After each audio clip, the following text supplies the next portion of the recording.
I hit the wrong button again. Damn it. Oh, you did it. I was The so curse. flustered because I had to do the intro, and I was like, Back. I hit the The wrong curse is button. back. It's okay. It's a thing now. We didn't decide who was going to do the intro until literally right before. So, hi, everyone. My name is Maximus. I'm here with Virtual Spectre and Moves Like Jagger from the GGN crew. Welcome to Tome of Knowledge. I don't know why I sang it, but it just felt appropriate. It's because you're a bard now, Max. I don't think I'm a bard. I don't know if I want to be a bard. But anyway, welcome to Tome of Knowledge. We're going to be talking about some things today around non-playable characters. But first, let's talk about some caches and cantrips stuff in general. So first off, tomorrow, Playing Dreadful, 7 p.m. art stream. Be here. I guess be there, be square, but it's here. Be here or be square. Doesn't sound as good if you say it that way. Or be. Yeah. Yeah, be here or not be here. Oh, with that. Thought we're picking shapes. Yeah, it's like, be here or be decahedron. Yeah. My favorite shape. Mm-hmm. Is it? I don't know. The D12? It is now. Dodecahedron? Is that a D20? Wait, no. I don't think dodecahedron's a D20. I think it's a D12. Maybe. I don't know. Shapes. Isn't deca mean 10? See, dodecahedron, D12. I think the doe in front means it's 12. Doe, a deer, or anyway, more singing references. Yeah. Boom. More singing references. People born in 2000 will not get that.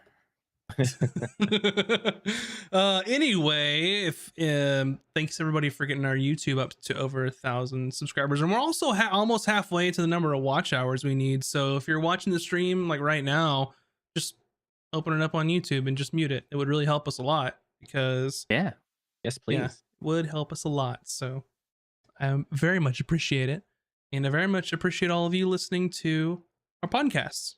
Which, if you're listening to this now on a podcast, thank you. We appreciate you. But aside from that, I think that's all the major announcements other than Friday, once again, 6 p.m. Pacific, Caches and Cantrips Campaign 2. If you were so inclined. Anything else we need to talk about? I don't think there is. Check out the website. Yeah. We got stuff there. Check out the website. It's in drastic need of being updated. Don't at me, but I'm working on it. Cantrips.com. There it is. Yeah, what's going on? Yap, Village, Zeus, John. Who else? Yeah, that's about it. And everyone else lurking.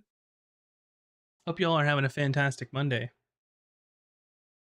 So, non-playable characters. You want to jump right in it? NPCs. Let's go for it.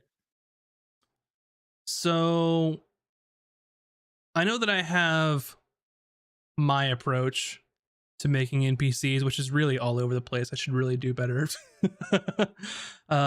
But I think the first thing that I think about when I'm making an NPC is, why are they there? What are they doing? You know, how important are they to the story currently? It's a really good start, right? Because there's some NPCs that are just like, they're just background characters. They're just there, right? You know, think of someone on the street that has a little tidbit of knowledge to give, like a shop owner, you know, stuff like that. And I think one thing to remember is to sort of proportionately plan your NPCs based on how important you think that they'll be in the moment. With that being said, you know, your party might decide that they absolutely love some turtle who runs a shop and that you need to maybe think of some more things about him in their life. But yeah, why are any of the NPCs there? Is that why Bickwin didn't tell us his adventuring stories? Because he just didn't have anything there. No, he had stories. He just didn't want to tell you. He's a gentleman, sir. Good answer. It sounds a lot. Go ahead. Sorry. It sounds a lot like, I've never DM'd, so I haven't had to create NPCs for players or anything, but creating characters in general. I think a good approach is like what you said, kind of starting with, okay, this person lives in this space. They're a Mhm. resident of this town, this village, this city. What's their occupation first and foremost? Or are they running a shop? Or are they just like out on an errand? And you can start with like little tidbits of Mhm. sort of like everyday life tidbits and build from there depending on like how you expect the players to interact with them. I think is Yeah. absolutely like a very good place to start. Yeah, and I think that depending on like like what sort of NPC are, if they're like just a background character or what, like in reality, and this is coming straight from the DMG, you should open it and read it if you haven't, if you're thinking about running a campaign. Most NPCs, they really only need like one or maybe two qualities to make them memorable. To be honest, you need like one or two good things that makes them stand out and that makes them memorable. Everything else can just Uh, fill in. 3 for us. Okay. Color of their Yeah, eyes. the color Eye of their color. eyes. Yeah, That's number 3. yeah, yeah, And do they I, like Balkan? yeah. 4 things. Are they interested in Valkut? But no, I mean with some of the stuff, like for your background NPCs, it might be just be surface level. You just like, hey, what do they look like? Where do they work? What are they doing? Boom, bang. Give them a name if they need one. If they ask, have a list of names ready just in case you don't have someone named and they ask what their name is. That's a pro tip for DMs. Have like a list of names just ready in case you need to pick one. Just bring up Um, the baby name website. yeah, whatever names you have, there's plenty Fantasy in generator dot whatever. yeah. There's stuff in I think the DMG, or is it Xanathar's or Tasha's? One of them has like a big list of just different names, as well as the PHP. But get whatever, however you want to compile your list of infinite names, do that. But I think what we're talking about more is a little deeper. Um, I've named more NPCs something like Gromblo than I would like to admit. Gromblo, I'm gonna write that one down. Hold on, I'll add that to my list. It's a long lineage of noble blood. Yeah, Okay. The Gromblo lineage. the Gromblo Family family of line. family of Strong. orcish smiths. Oh man. Um, so I think if you're making a fully fleshed out NPC, first off is unless you think you're gonna use them in combat, skip all the stats and shit like that. Unless you think you'll need it.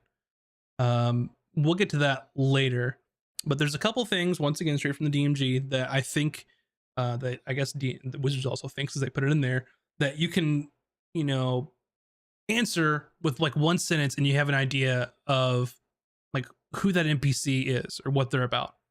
So I think what we could do is we could sort of walk through that, make our own NPC, and then see how they turn out in the end.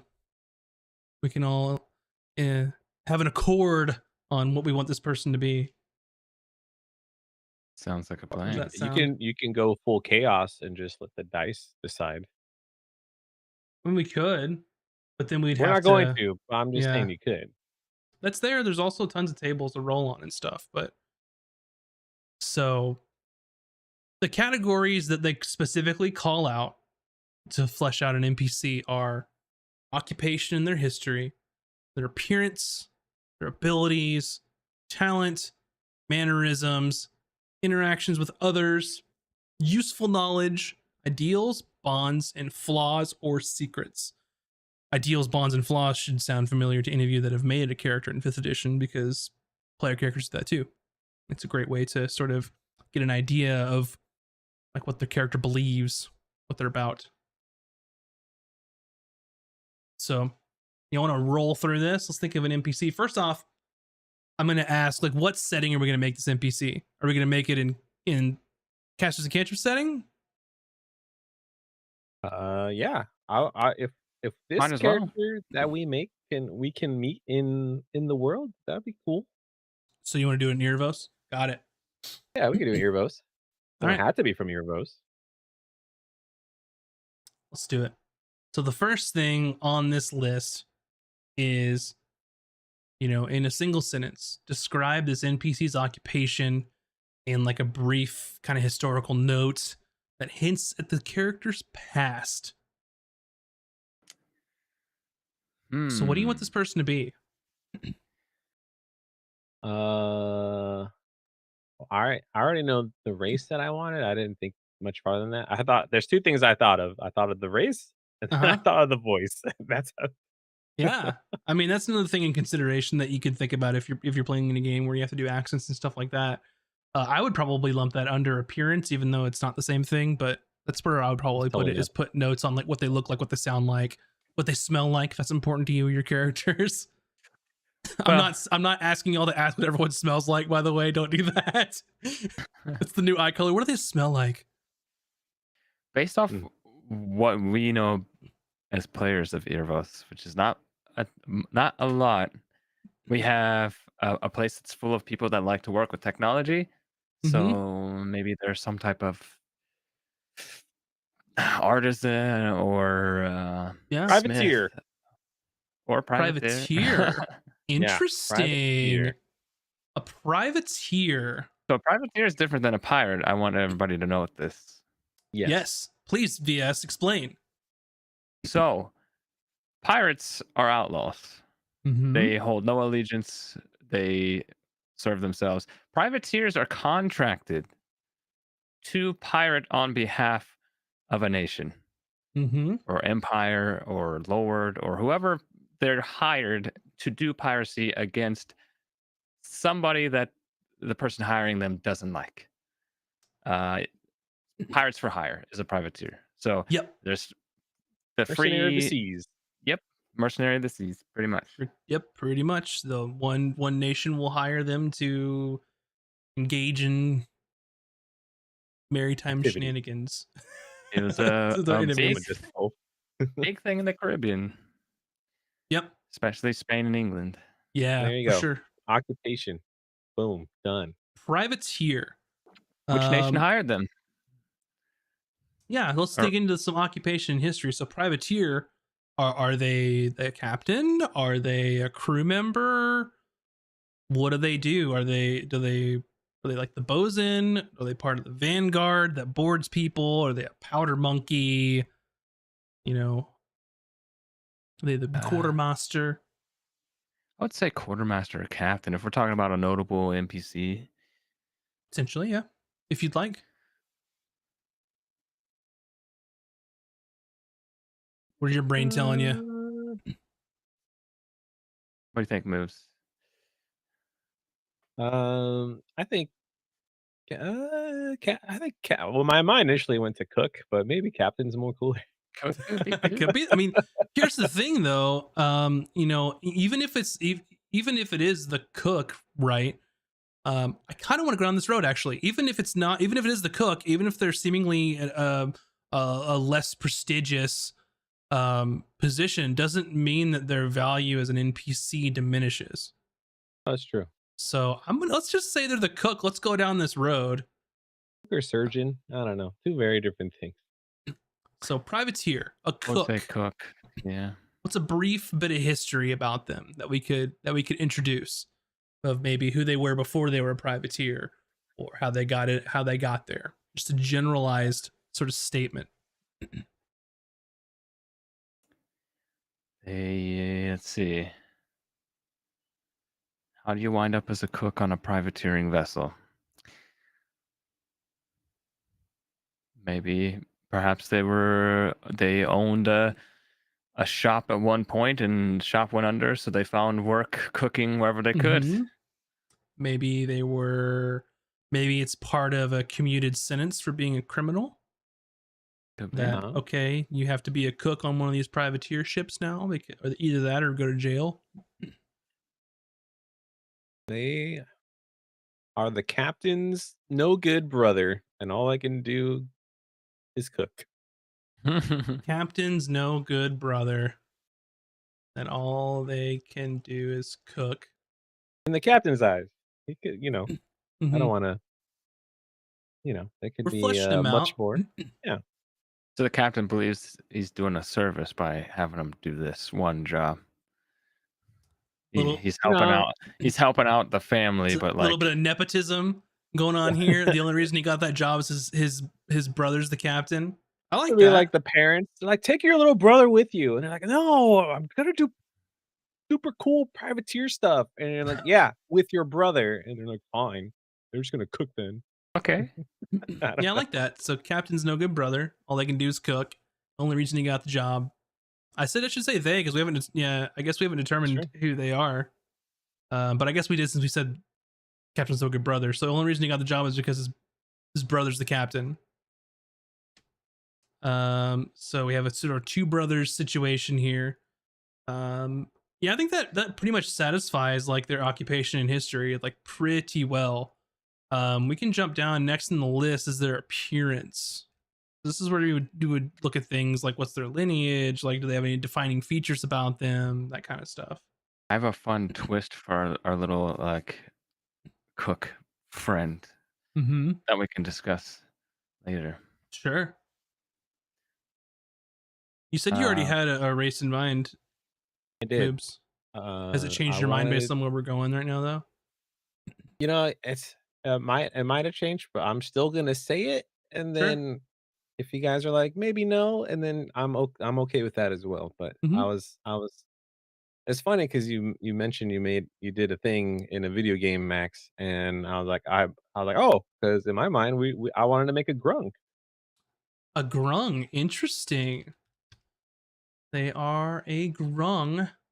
And if you are unfamiliar with what grungs are in D&D, there was a small sort of, I think it was charity related supplement that you could buy from Wizards of the Coast, and it added the playable race of grung, and they're basically like frog people, essentially. More like they, I guess the way they're described in the different colors are like more like poison arrow dart frogs type oh, I of. imagine the way you could flavor them is endless. Yeah. Oh, for sure. But that's how they were Yeah. originally um introduced. I think it was called like One Grung Above or something like that was the little adventure that they did. Yeah, so I guess if we're looking at grung, what color like we'll get into the appearance. What color like what do they look like? And we can go wild here. This isn't necessarily Forgotten Realms, so if you like a particular color of frog, we could Yeah, do we that. could we could go tropical. We get crazy. You I know. mean, Erebos is tropical climate, so Like a rainforest poison dart frog, where they're just like a bright color with. Like the yeah. tricolor ones or the ones with the black spots? Mm. Ooh, what if they're like a what if their skin color is kind of a bright color with some black spots, and maybe they have nautical tattoos weaved around Yeah. the black spots on their Oh. skin. All right. So I So guess what for color like you want? Like Any color you want to really. go with orange? You want to go with blue? Some classic green? Light blue or orange, I think works. Something that you could see tattoos on. I think yeah. I think let's go with orange because then you yeah, can Yeah, really I like orange. see it. So they're bright orange with black spots, and nautical tattoos weaved around the spots. nautical tattoos weaved around the spots. Any other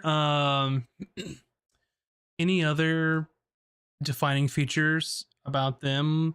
Like what color are their eyes? Or do they have any scars? Are they, what kind of clothing do they wear? That all fits under appearance. What do they sound like? I would include it under there too. I'm picturing an apron. I'm picturing an apron. Hmm. Uh, Co- Grums even have eye color? I'm gonna take a look at some photo images. I'm just looking I'm at pic. tropical frogs. I don't. So it Yeah, that works too.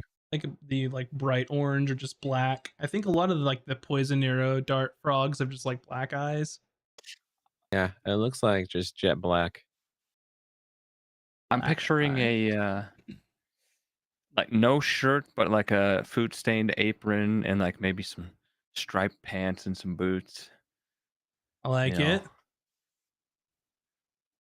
Uh, pants like tucked into the boots, like the little, fancy, or not really fancy, like little boots that have the like the fold over type thing. Cuffs. Yeah. Mm-hmm. Cuff is the Yeah. word I'm looking for. Thank you. So Um, let's say they have a scar on their throat, but it's very minimal. But when they croak, it's like clearly visible. Ah.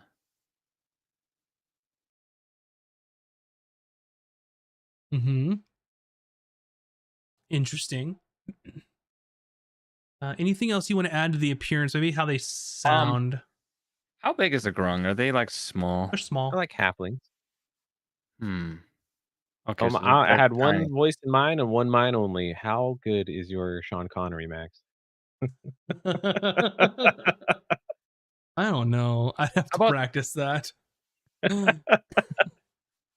what if I imagine since this boat is probably filled with people from all sorts of lineages, Mm-hmm. uh, so I have to believe the cooking space is maybe not necessarily designed for a small size person. So what if they have little wooden buckets tied to their boots that are like stilts that they can be up on the counter a Mm-hmm. little bit taller? So what if they walk around on like bucket stilts as like a little character quirk? Sure. Wooden I buckets like I don't know. it. tied to I'm just boots to reach the spitballing stuff. counter. Yeah, I'm just spitballing. I want to say on their right forearm, there's probably some burn marks. You know, some cooking gone wrong. Might have put some ice in some oil or something. So Yep. we have an orange grung with So no yeah, shirt and an apron, walks around on buckets with has burn mark, and he sounds like Sean Connery. They sound like yep. Sean I'll Connery. I'll put that. Sounds like Sean Connery. Shuck it long and shuck it hard. I just think of Celebrity Jeopardy. Shuck a Trebek. Suck a Trebek. See, boom. Max nailed it. We're Oh in. man. Okay. I think we got it. So a bright orange grung with black spots, nautical tattoos weaved around the spots with jet black eyes, burn marks on their right forearm from cooking mishaps, no shirt with just a food stained apron, striped pants with them tucked into the boots, a minimal scar on their throat, but it's more clearly visible when they croak. Wooden buckets tied to their boots so they can reach the counter to cook, and they sound like Sean Connery. All right. Up Beautiful. next is their abilities. What are they good Mm. at? Is this where we're talking about? Do they have a class? So we'll talk about that later because your NPCs they don't have to have a class. And when it talks about abilities, like you don't have to go and give them ability scores Right. specifically. You could just indicate whether they are like above average, below average, or average on specific like scores. Because in order like putting points for every single NPC is really pointless. But for this person, it might be notable like if you just have a couple key abilities that they're maybe better at than others or they're worse at. Yeah, that would help with Majestic Wolf's question too. Of like, how do Mhm. you determine the stats for an NPC? So Yeah. Yeah, I do not give them numbered stats unless I think they're going to be in combat specifically, because otherwise you really don't need them. And most people NPCs are just average, right?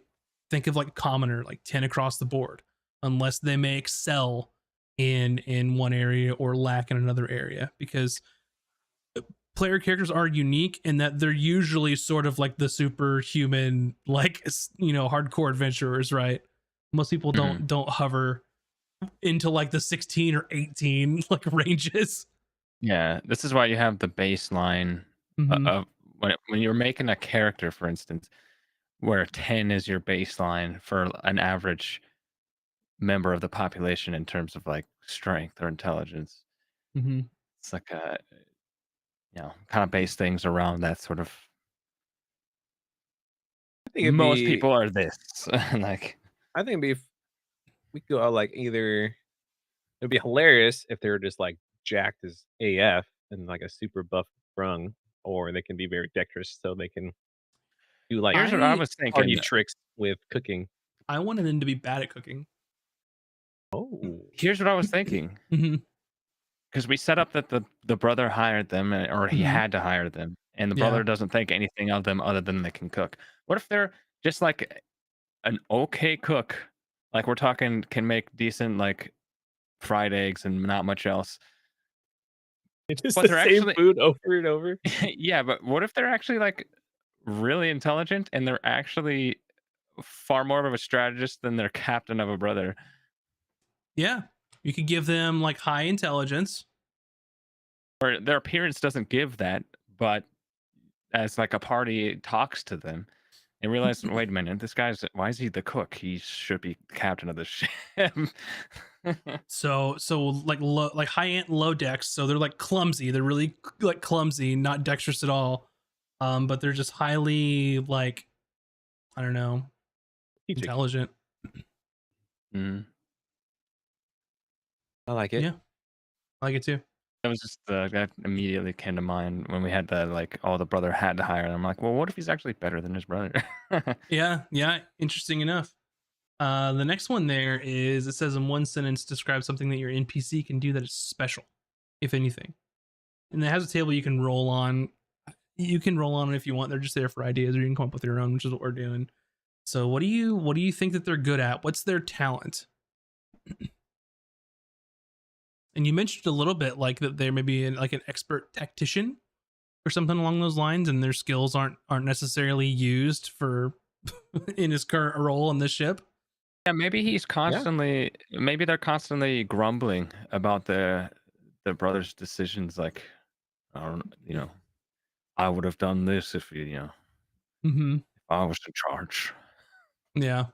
So you go with that, like an expert? They're an expert Yeah, tactician. yeah, he's a tech. Yeah, I'm cool with that. He's down there like chopping up veggies, thinking, "I would have shot them from the broadside that time." Yeah, what if he was like he was he was mapping out the battle with the food arrangements and trying to hint to his brother, Mhm. like And his brother's like, the those are ones just in charge. potatoes. Yeah, Put your potatoes away, little guy. if you move the potatoes and then strike with the grapes. His um, cutting board is a map, and he's just doing like using potatoes as like pieces on a mhm. board. um, Flying through these. The next one are their mannerisms.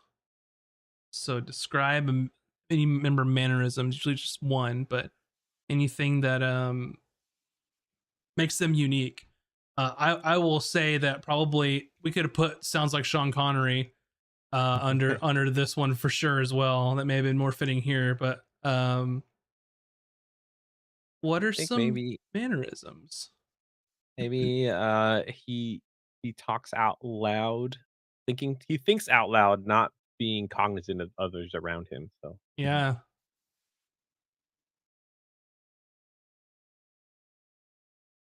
Yeah, so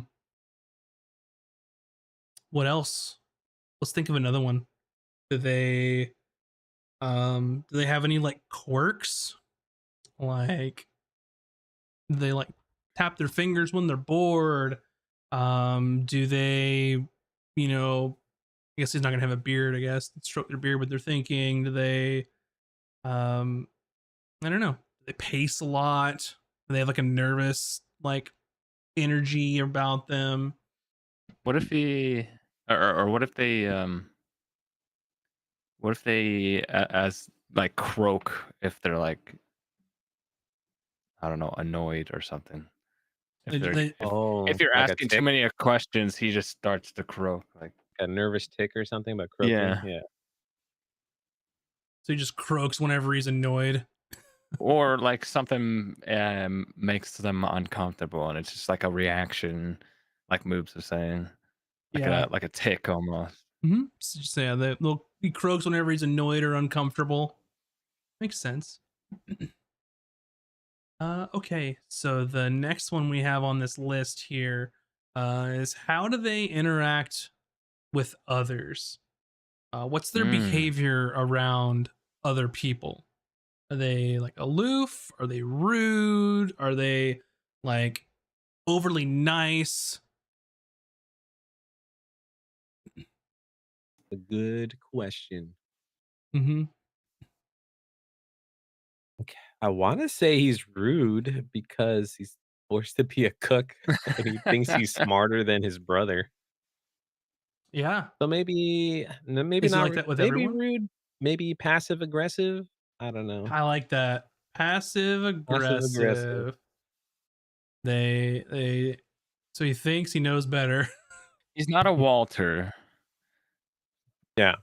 Yeah, not an overtly Yeah. piece of shit. Those of you A that rude watch know what ass. I'm talking about.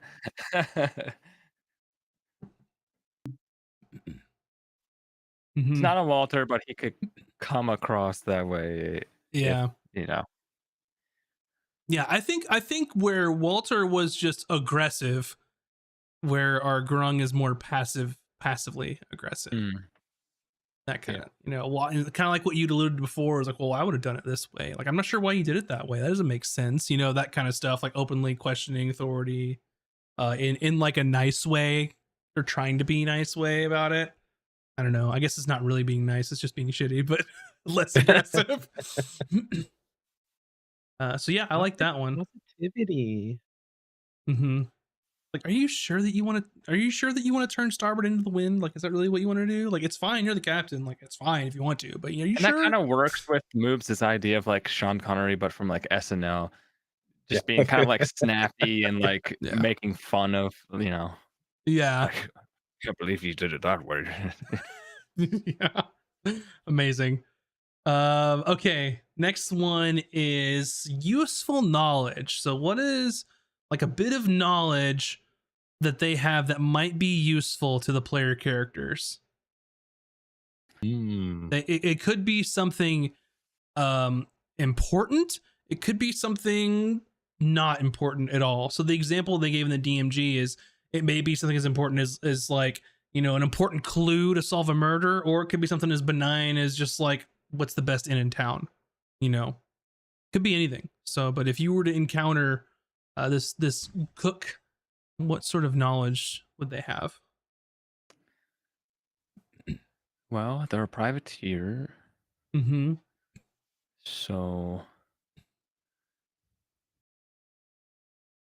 Privateer. They've been with the crew. They probably. I'm trying to think of like how much like inherent knowledge would the cook have, like about sort of the dealings of the ship. But I feel like he would know or they would know more since their brother is the captain. mm-hmm. Maybe they have some Um, information about their brother. oh yeah. They have some insight about the captain. yeah, maybe the party There's is brothels in town. yeah, maybe the party needs like maybe they need a bit of information that only the captain has, and maybe this brother can potentially tell them how to win him over or something. Yeah. Yeah, I was thinking He that. knows Yeah, how maybe he knows how intimately he knows his brother intimately and how we can use that in our favor. they know the captain well and can tell the group the best way to win them over. Mhm. Yeah.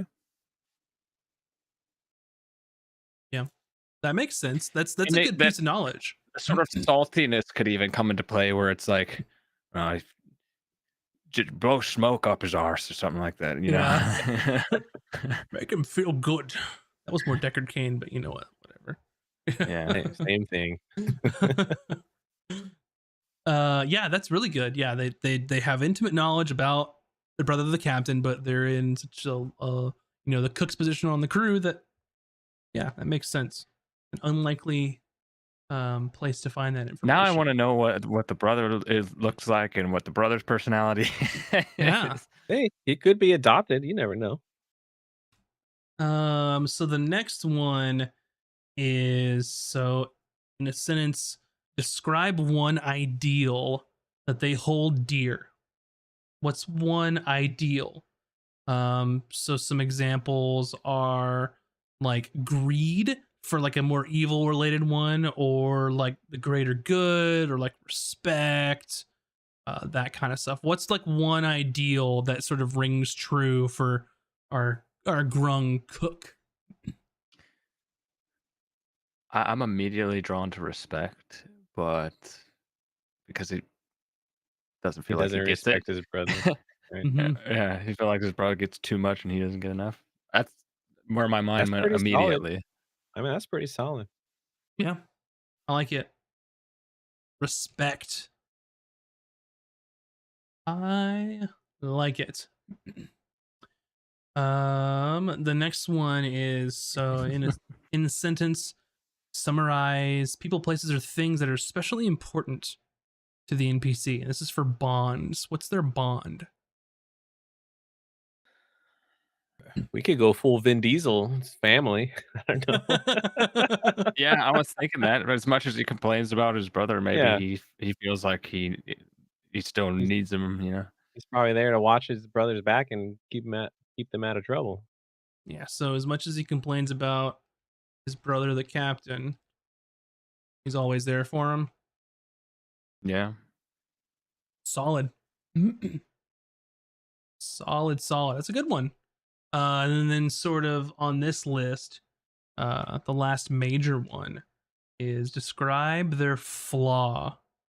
Could be based on their personality or their history that could potentially undermine them, or a secret that they're trying to hide. Either one of those are good. What's their flaw? They're a deity incarnate. No,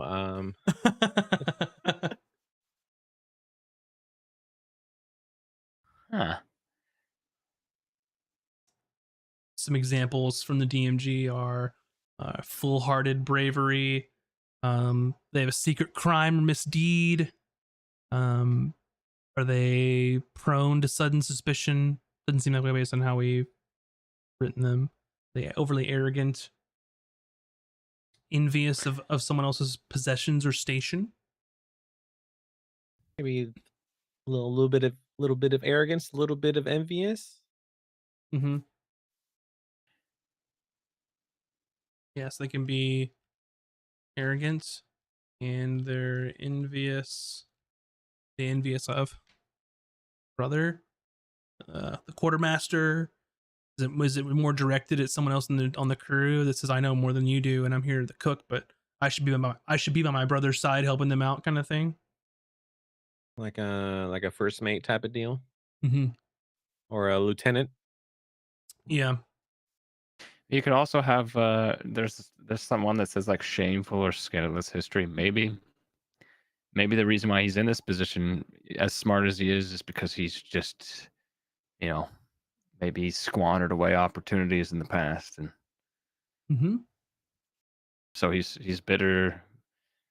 He might be better than his brother, but his own decisions are why he's Yeah, here, and he's getting in his own way. yeah, That kind of jumps back to the idea we had a little while ago of maybe they're here because that's, instead of it being like a commuted sentence, maybe they're here because they can't get any other job. Nobody else will hire them for some reason. Maybe they got caught in with the wrong crowd. Maybe Mhm. he had his brother bail him out, and that's the only job he can hold now. yeah, Yeah. could be.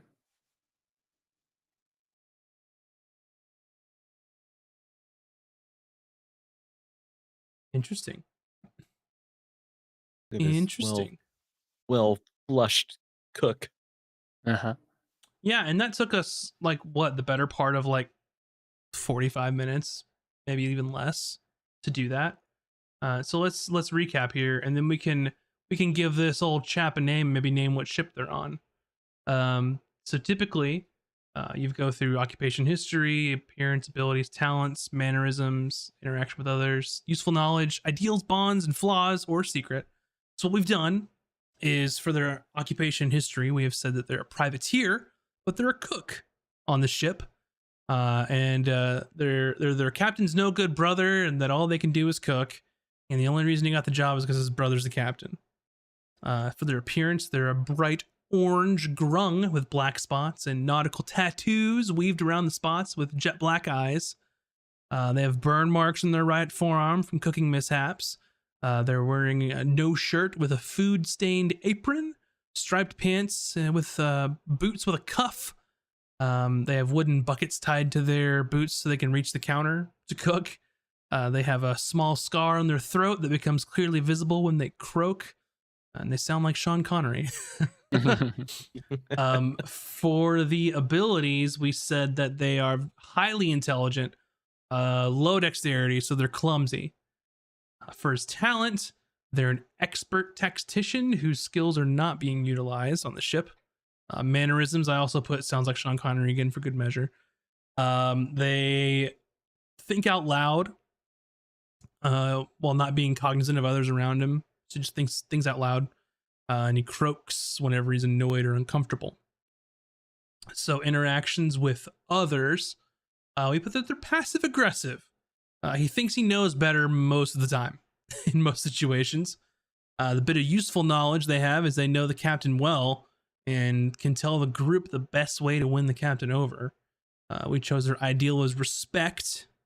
Their bond, as much as he complains about his brother, the captain, he's always there for him. And for flaws or secrets, we added they can be arrogant. They're envious of the first mate or quartermaster, someone on the ship. And also, they've squandered away opportunities in the past, and this is the only job they could get. You want to name this fella? Ooh, What ship they're on? Krogan. That's Mass Effect. Oh shit.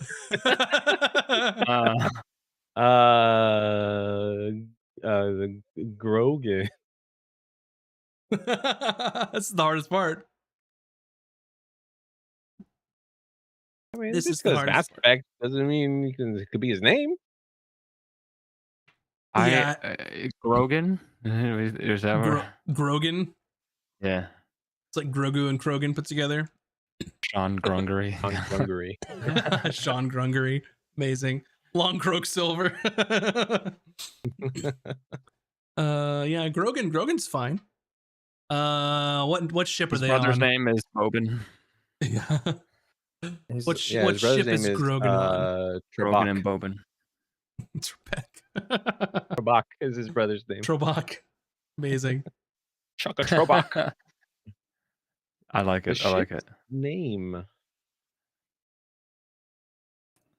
Privateers name their ships differently than the pirates, or is it about the same? No, I think it's up to whoever owns the ship. Yeah. Sounds more official, maybe. How about what about like? I'm envisioning the brother as the captain, and like if this is his ship, maybe like the princess or something. Mm-hmm. Yeah, I feel like in like in like history in like the Caribbean, Golden Age piracy, I feel like like what you were saying is most of the like British ships were more like the Intrepid and stuff like those kind of words. The pirates were kind of all over the place. Like if you think like the Adventure Galley, the Walrus, the Ranger, Queen Anne's Revenge, like yeah. But I feel like it depends. We also didn't talk about what country they're privateers for. Yeah, what city which state they're privateers for. That which might city determine state the name hired as well. them? Yeah. I think it would be interesting. Let's see. Maybe we keep it a secret, and then it'll be revealed during the show. Sure. If What, you what want, we if can the keep ship's that part name is secret. the Queen's Jeopardy or something? Yes. Let's do it. And there is no queen. There's no It's just like, queen. yeah. The Duchess's Jeopardy. Oh man. I mean, not a queen in the Republic, but or maybe where they're from. But again, that could be like if it's the brother who owns the ship. Maybe that's just another annoying thing about the brother that the cook doesn't like. He's like, there's no queen. I don't understand. So you want to use what is it? The something the something Jeopardy. What was it? Queen's Jeopardy or something, or something with. I like the idea of having Jeopardy in there. I think it'd be funny. Mm-hmm. Double Jeopardy. I could get behind like if they wanted to call it Double Jeopardy. I don't know if the thoughts of habeas corpus in like modern judicial like laws and practices were in effect there, but hey, you know what? The Double Jeopardy. Why not?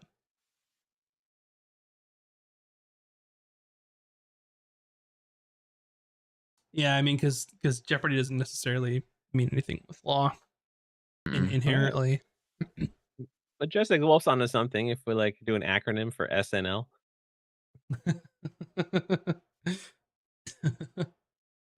We'll leave it at the Double Jeopardy for now. Why not? All right.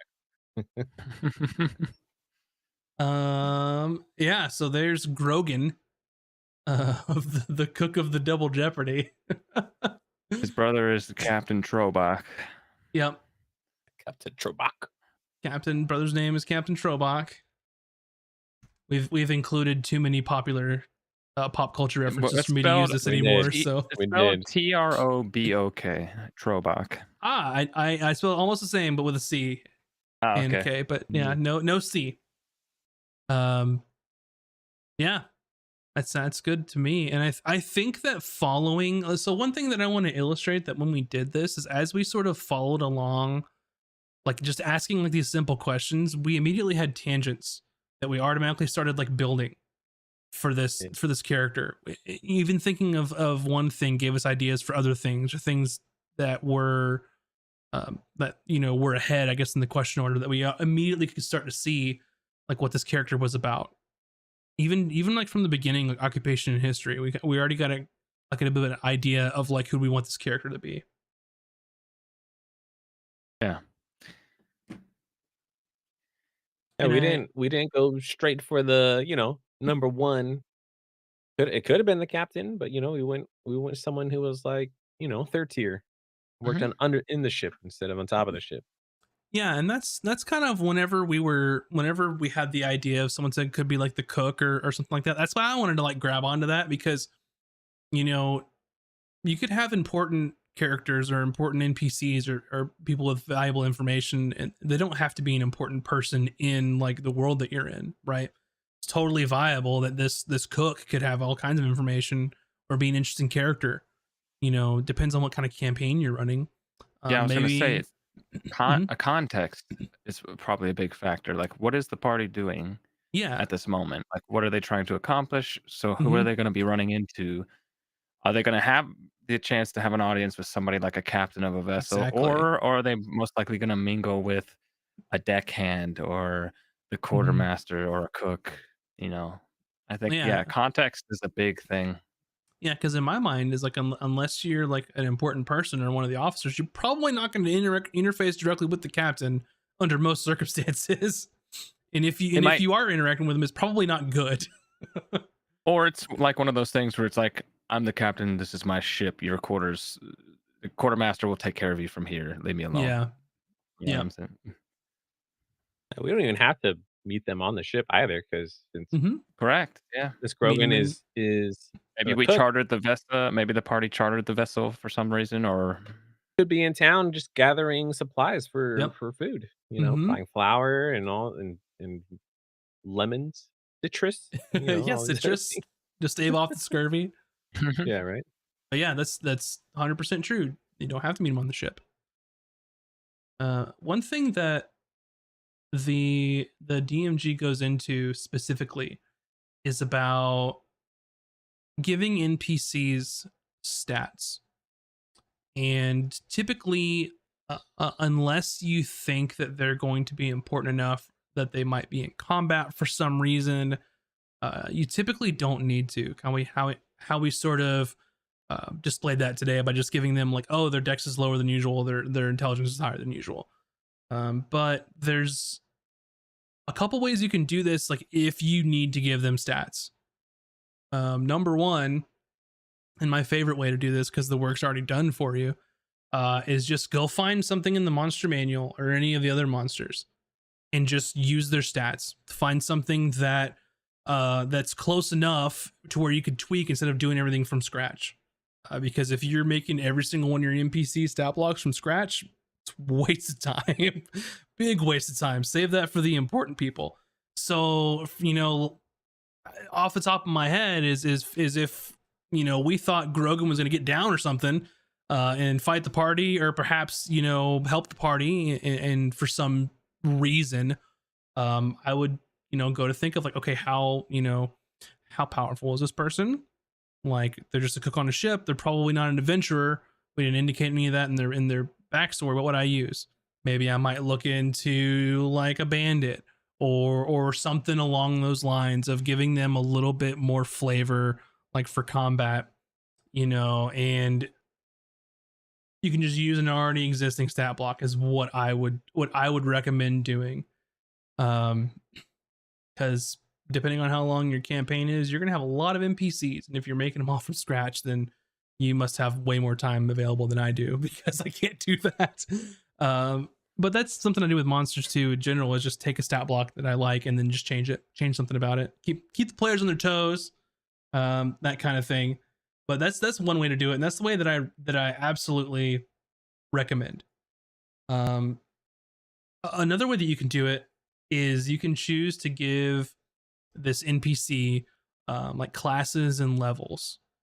I would be careful about this in my personal experience. One is it goes way deeper than what you normally would need for an NPC. A lot of choices that don't really matter, those sort of things. But you can, if you think they're important enough, to do so. There's a way to sort of like extrapolate like a challenge rating based on like what you create a character as. I already think that challenge rating is sort of, it's a flawed system, but it's the only system we got, so we kind of use it. I don't know what it is. So monsters have like a challenge rating typically, and that kind of gives you an indication of how powerful they are. And there's equations for like the level of your party and how many people are in the party versus what they can normally expect from an encounter, which makes it like easy or like medium, hard, or like deadly encounters. And you have to balance that gives with how you an many idea encounters of a day. like what you can throw at your party based on their level. It's a rough idea of what they can kind of handle. Yeah, and obviously you have to tweak it based on like what classes the party is. I get it. Okay. So I get it. yeah, but I would be careful about adding that, because typically like it goes way further down the rabbit hole than you need for an NPC. And generally, I think that there could be some potential balance issues there. I think with it HP wise and like damage output and stuff like that, you kind of have to keep an eye on, because there are suggestions in the DMG of like what the HP is around this level, like what the average damage output per round is, you know, at this a certain like level or CR. Yeah, I could see that being something you save for like those very few NPCs that have like a significant tie to like the players of the campaign. Where kind of like in our first campaign, we had the Baron, for instance. I'm sure you had a class for them. There were only 2 out of the whole campaign that I actually created with classes and levels. Just for me to get an idea of doing it in a different way. You could absolutely achieve the same thing by getting a monster stat block and tweaking it or building one out custom. But the 2 were, one was the Baron, and the other one was Risa. I built her out as a cleric specifically with class and levels. Oh man, we should have taken her with us. I was thinking you were gonna say the old dragon woman, but I guess that all you would need is the dragon stats for her. Yeah, yep. That was just a monster stat block with some tweaks and stuff on it. Another thing that you can do too, in you know, with NPCs and different like purposes too, like let's say if like the crew is gonna have like a follower or someone kind of help them out for a quest or a couple quests, you don't have to go out and make them a whole like class and leveled NPC. What I would suggest is jumping on over to Tasha's and look at the sidekick rules for creating a sidekick. It's like a more streamlined version of having to flesh out everything. And if you don't know what the sidekick stat blocks are like, they give some examples of the sidekick classes there, and they break them down into experts, spellcasters, and warriors. Kind of sound familiar from 1D&D a little bit, and they're big three. I guess they have. Mm. Are they big three? Experts, warriors. There's another one, priests. I don't remember, but kind of familiar. Yeah. And to give you an idea, like, the expert can be any number of like expert type things. They have like cunning action, expertise, like some of those sort of things. Um, they give them some special things that aren't in anywhere else, like inspiring help, stuff You get like like that. reliable talent, which I think is only a Mhm. rogue thing. Yeah, yeah, that's to fill that sort of need. They're a master of like something, right? Yeah. Um, so that gives like a scout, a musician, a librarian, like a burglar, all those that has an expert. And then you can go down to like spellcasters. I used a spellcaster sidekick, and you'll have to forgive me of what her name was, but it was the former spellcaster that was a tiefling with sort of white skin and white hair that had previously been in Salon that you all had met. I cannot remember her name right now. I'm sorry. I can't remember every Yeah, NPC that I've made, but Why not? I'm just kidding. yeah, why not? I know. Well, it's because when I started campaign 2, I just purged all of campaign 1 in my brain to make room for feel like campaign 2. I feel like it started. Just an It's not A. not it's not Ashley, but like My brain wants to say Don't ask Annalise. me. I didn't take very Anna. good It notes was the it was first Anna. campaign. Was it Annalise? See, I do know. Yes. Yeah, screw you. Boom.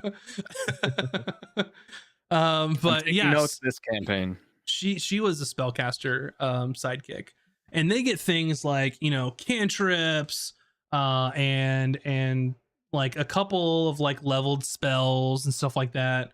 So those are really handy as well, I didn't and you even can know that choose. Hmm. because I would if I made a character, it was essentially a sidekick, but all I did is like, what's their AC? How much hit points do they have? Hmm.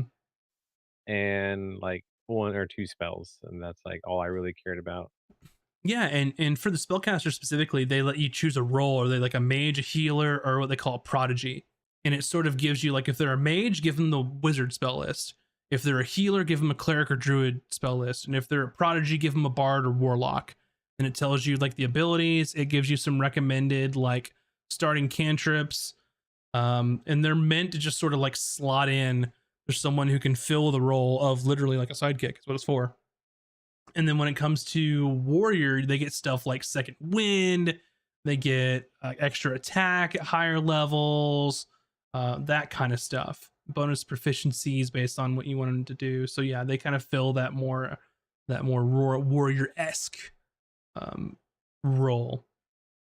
But yeah, I would, before I made a character with like full on class levels, and I might look to this first, because there's very few instances that I even use that in our campaign for full on class and levels. It's a lot of stuff to build, to be quite honest, that a lot of it you probably don't need.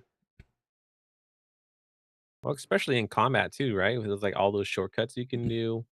Hmm. Like, you're not gonna make a full-on class for every single combat. That's just like I don't know how, not even people all the time in the world. That's just ridiculous, Hmm. amount of work to do. Majestic's asking, can the sidekick stay for the whole campaign? I mean, that's up to the DM and what their sort of idea is. I generally tiptoe around being careful about like DM PCs. So kind of like, an example in campaign 1, like Sir Virgil, or like Risa, or like Ixius, like they're only around like for something specific, and then they kind of just do their own thing. I think it would have to have a pretty like compelling reason of why a psychic would stick around the whole time, unless it's something you talked about with your players, and like, hey, I want to actually do some play in here. Is this cool with you all? But that's another story. But I mean, if it makes sense, Yeah. that's Yeah, that's fine. I mean, especially if it's a small group too, and you need the extra numbers, Hmm. just to make combat more balanced. Like, yeah, That's Yeah, I could totally see okay. having like somebody that travels with the party for a time. I don't know about a whole campaign. I feel like that'd be yeah, it'd be something you would have to discuss as a like a session 0 or like at some point Mhm. during the campaign if that's what you would want. Yeah, and you just have to be careful about like you don't want your sidekick to be the one leading the players. You want your sidekick to be there in the background and like to just be there for your players. You know, maybe as like exposition or maybe they have some information, but you don't want to be the one running the game and then having your character also running the players group because I don't think that's fun for anybody. Yeah. And I think it's Yeah. campaign dependent too. Like maybe you're only running a short campaign where you Mhm. level up like 3 times and so you can have a character with you the entire time. It just depends, I think. Your table may vary. Anything else that you all want to add about creating NPCs or about Grogan the cook? Anything we may have missed? Any other clarifying things you guys want to talk about? Do we have time to design his brother? You need Trebek. I don't think we have time for Captain Trebek. Um, I yeah, just want to go were ahead. there Sorry. any NPCs you thought we would have latched onto in campaign 1 that that you thought were like, "Oh, yeah, this is gonna be a super awesome NPC," and we kinda just like, "Eh." That's tough for me to say, knowing my philosophy is I just create the sandbox and you all play in it. I'm gonna look back at a list of NPCs. I know I one thing that I was surprised. I wouldn't say that I wanted you to interact with them more, but I was surprised that you didn't want to interact more with oh, what was her name? See, I'm forgetting characters again, y'all. I don't know every NPC I've ever made, unfortunately. Let me get my campaign 1 notebook out. We'll dig deep. Describe, like, the like, was it It was nearly no, it was the vanilla? Archmage in Falshir, Archmage Fexia, the one that was sort of the right hand of Oscar. Ah, yes. Because I was curious if you would sort of dive in more with her to gain information. Yeah, we That's never okay. talked to her. Mm-mm. Yeah, I'm trying to remember at what point in the campaign was she like relevant to us? When you all were I don't becoming wanna emissaries of the Golden Feather. I didn't wanna speak for Ah, everyone, but, like, I felt like the way she presented herself, she was Hmm. kinda, like, unapproachable. Oh yeah, for sure. Yeah, so she was like, "Yeah, don't waste my time, don't even bother talking to me." So I was like, "Cool, we'll just not do that." Hmm. That was the vibes I was getting, it so could yeah, I mean, based It based on our also. characters, I feel Mhm. like that's probably why. But I feel like if Mhm. maybe we're a party of characters that were like more shrewd, like maybe up to date with like nobility and court stuff, or Yeah, that's mages what I was. themselves might had a more equal footing to be able to pursue that path, you know? Yeah, I was gonna say that it more related in my mind to sort of the stance that your group took in that you weren't gonna necessarily pick sides in this war, which you Yeah. didn't really want to get involved with one of the one's courts because that really mean you're picking a side at that point. Mm. I think it relates in my mind. That's what it relates to more. But yeah, I think yeah, if we definitely chose Vantis and went all in, yeah, then yeah, that would have been a higher probability that we would be, more associated or talking to her at least. hmm, yeah, for sure, for sure. But yeah, I don't know. There's some characters that just based on how they're presented in the story that I generally have more information about them because I know that they're going to be like important based on who you meet, right? I want to ask this since you've DM'd the whole campaign at this point. Hmm. Were there any times where us as players really like caught you off guard with like somebody like on the spot, a name, what they did, and did we ever like really just put you on the spot at some points when it came to like surprising you with wanting to talk to somebody or? all the time. I can't think of a specific instance like off the top of my head right now of someone that you wanted to talk to that I didn't have fleshed out. But that's more of another skill of DMing, of being able to improv, right? Mm. Of really kind of understanding your world and like how people fit in it. So even if you haven't fleshed out some NPC and the group just has to talk to them, some things you can do, like, you know, maybe the information that they're seeking that Grogan the cook has, maybe they don't meet Grogan the cook. Maybe they don't talk to him. Maybe they don't go where he is. It's totally okay that the secrets that Grogan was holding, maybe this other new NPC is holding, because they instead of talking to the cook, they really want to go talk to the this priest or this like vendor who sells bread for some reason. They found them very interesting. So there's a lot of things that behind the scenes that you can shuffle around for it to make sense to you, like in your campaign. Because kind of what in my mind is, if there's something that they don't want to interact with and they don't want to see, or they don't want to play in the game, that's totally fine.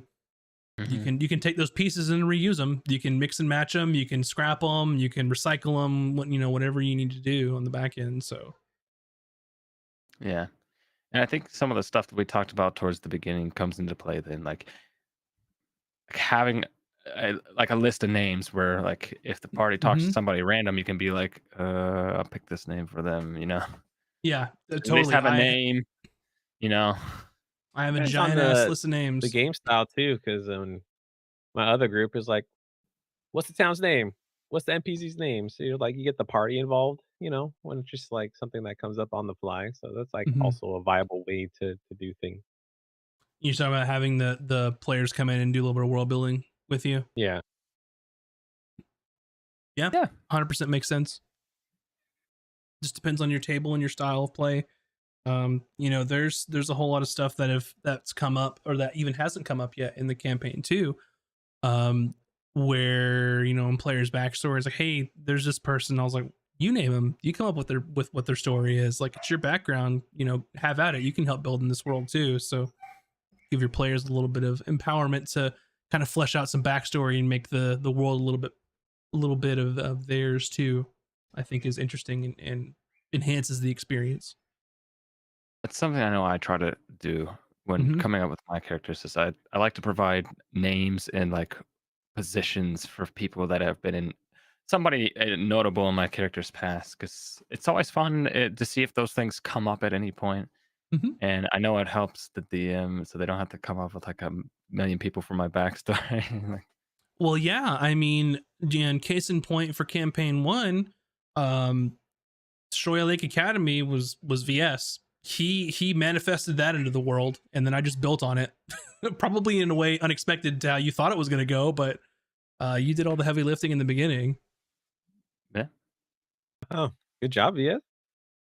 Yeah, I threw out some names and, I discussed Max about a location for it, and, I didn't really provide very much detail other than that, and Max sort of took that and built the narrative off of it. So Yeah, and I mean, there's plenty of opportunities for that, and like with campaign two, with a lot of Azric's and Taj's backstory too, where you guys gave me some info, and then it's up to me to flesh it out and figure out where it is in the world. So all yep, interesting stuff. fun. I like coming up with story stuff and characters. Hmm. VS writes the longest. The out of all the people's backstories, VS writes the longest, and I appreciate both ends of the spectrum. They're both good. So it's I try either not to here's all make it this cool too stuff. long. Yeah, it's like here's all this super cool stuff you can use, or it's like, hey, do whatever you want. And Online, I've seen, like, the horror stories of people giving a DM like 6 pages of backstory. I don't do that. It's a couple paragraphs at most. I try to keep it contained. I did Mhm. I did 3 pages once, but I had character there's, like, my character's backstory, and then I had their character's backstory, you know what I mean? Like, "This is Yeah. my father, and this is his backstory," or something Yeah, like that, you know? Hmm.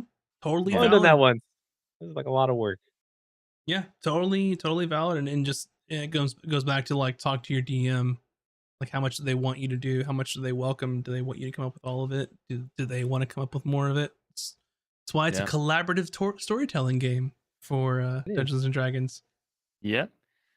Because I certainly wouldn't do that if it was gonna be like a 2 or 3 session game. Like, Yeah, no way am I putting that much effort into a character for that. yeah. Most of the time in like a 2 or 3 session game, your backstory won't even come up. Yeah. That's kind of why when we did the one shots, I was like, your backstory, whatever you want to do, it's for you. It's not for the DMs because we already have our Yeah. own stuff going on. Mhm. But that comes Entirely later. dependent on your campaign and your DM Mhm. and all that stuff. Yeah. Any final thoughts on non-playable characters before we wrap this up and put a bow on it? Uh, I learned Just, some stuff today as Mhm. somebody who's never DM'd anything, so I learned and some then good stuff. maybe we'll see Grogan in the future one day, perhaps. Maybe We'll maybe see. some version. Yeah, some version of it. But Maybe yeah, maybe not too on the nose.